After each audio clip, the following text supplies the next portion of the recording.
प्यार से प्रणब दा कहलाने वाले प्रणब मुखर्जी 2012 से 2017 तक भारत के राष्ट्रपति रहे।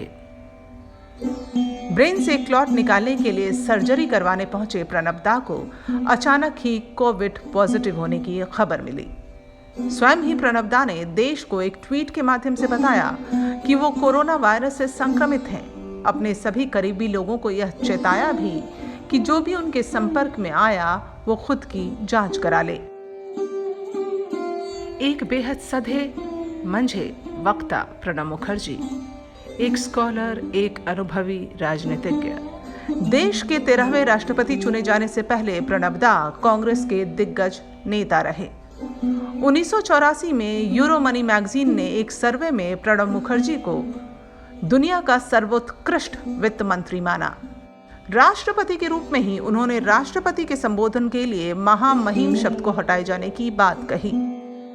अगर राष्ट्रपति प्रणब मुखर्जी के राजनीतिक अनुभव की बात करें तो उन्हें 1969 से 5 बार संसद के उच्च सदन राज्यसभा के लिए और 2004 से 2 बार संसद के निम्न सदन लोकसभा के लिए चुना गया।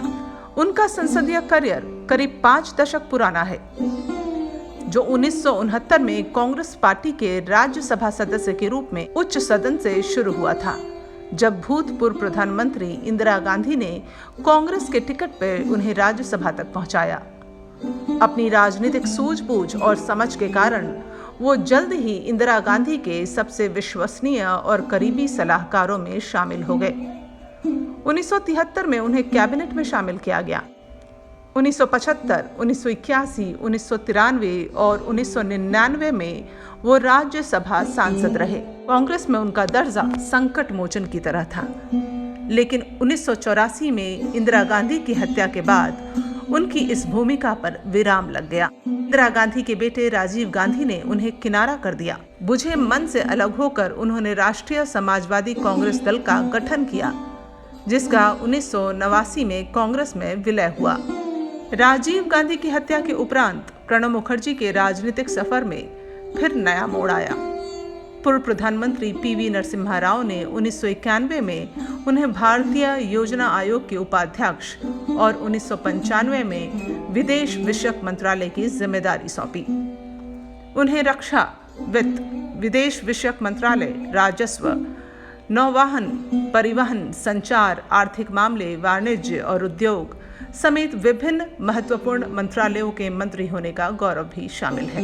वह कांग्रेस संसदीय दल और कांग्रेस विधायक दल के नेता रह चुके हैं। इसके अतिरिक्त वे लोकसभा में सदन के नेता, बंगाल प्रदेश कांग्रेस पार्टी के अध्यक्ष, कांग्रेस के नेतृत्व वाली सरकार के प्रधानमंत्री मनमोहन सिंह की मंत्री परिषद में केंद्रीय वित्त मंत्री भी रहे।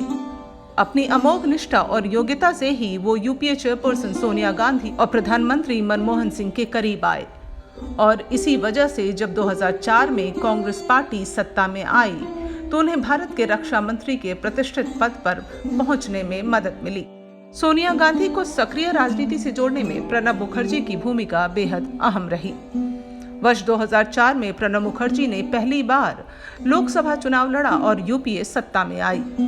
लोकसभा चुनावों से पहले जब प्रधानमंत्री मनमोहन सिंह ने अपनी बाईपास सर्जरी कराई, प्रणब दा विदेश मंत्रालय में केंद्रीय मंत्री होने के बावजूद राजनीतिक मामलों की कैबिनेट समिति के अध्यक्ष और वित्त मंत्रालय में केंद्रीय मंत्री का अतिरिक्त प्रभार लेकर मंत्रिमंडल के संचालन में महत्वपूर्ण भूमिका निभाते रहे।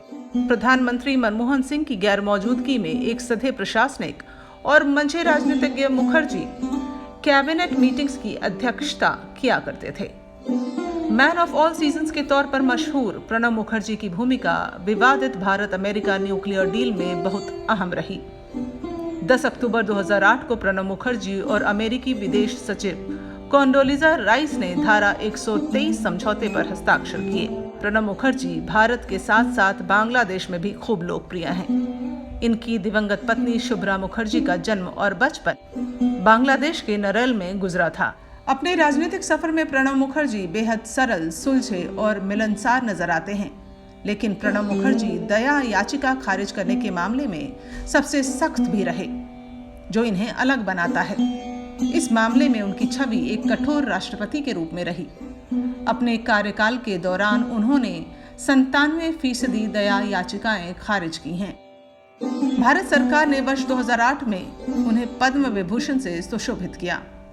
26 जनवरी 2019 को प्रणब मुखर्जी को भारत रत्न से भी सम्मानित किया गया। उनकी लिखी किताब द कोलिशन ईयर्स 1996 to 2012 काफी लोकप्रिय रही।